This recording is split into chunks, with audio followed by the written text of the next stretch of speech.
రేవంత్ రెడ్డి అహంకారంతో మాట్లాడుతున్నాడు, కళ్ళు నెత్తికెక్కి మాట్లాడుతున్నాడు. ఇవాళ ప్రజలు నీకంటే తెలివైన వాళ్ళు రేవంత్ రెడ్డి. అబద్ధాలు ఒక్కసారి అడగలుగుతావు, ఒక్కసారి నమ్ముతారు అబద్ధాల్ని. ఎప్పుడు నువ్వు ఆడే అబద్ధాలు ప్రజలు నమ్మరు. ప్రజలు మనకంటే తెలివైన వాళ్ళు.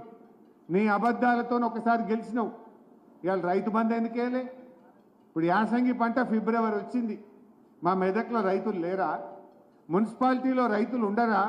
ఆయన అనుకుంటుండు ఊర్లలో రైతులు ఉంటారు, మున్సిపాలిటీలో రైతు బంధు వేయకుండా ఓట్లు పట్టాయి అనుకుంటుండు. యాసంగి పంటకు ఎగ్గొట్టిండు.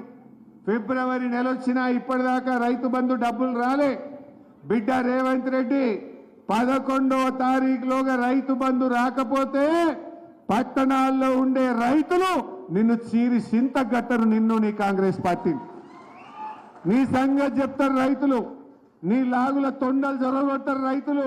జాగ్రత్త అని చెప్పి హెచ్చరిస్తా ఉన్నాం. నీకే వస్తుంది ఆ భాష, మాకు రాదా ఏంది? నువ్వు ఒకటంటే మేము రెండు అంటాం, నువ్వు మంచిగా మాట్లాడితే మేము మంచిగా మాట్లాడతాం. నువ్వు భాష నోరు జారితే మేము కూడా జారవలసి వస్తుంది. జాగ్రత్త అని హెచ్చరిస్తా ఉన్నాం. ఈయనేదో ఆరువడుగు పోయిండు, ఆడేమో చదువుకోనొచ్చిండు, జరేమన్నా బుద్ధిమంతుడు అవుతాడేమో అనుకున్నా. కుక్కతోక వంకర అన్నట్టు ఈయన బుద్ధి ఎప్పుడు వంకరనే. ఈయన మారడిగా, ఈయన మారే రకమే కాదని అర్థమైపోయింది జనాలకు. నీకు టైం వచ్చినప్పుడు తప్పకుండా బుద్ధి చెప్తారు.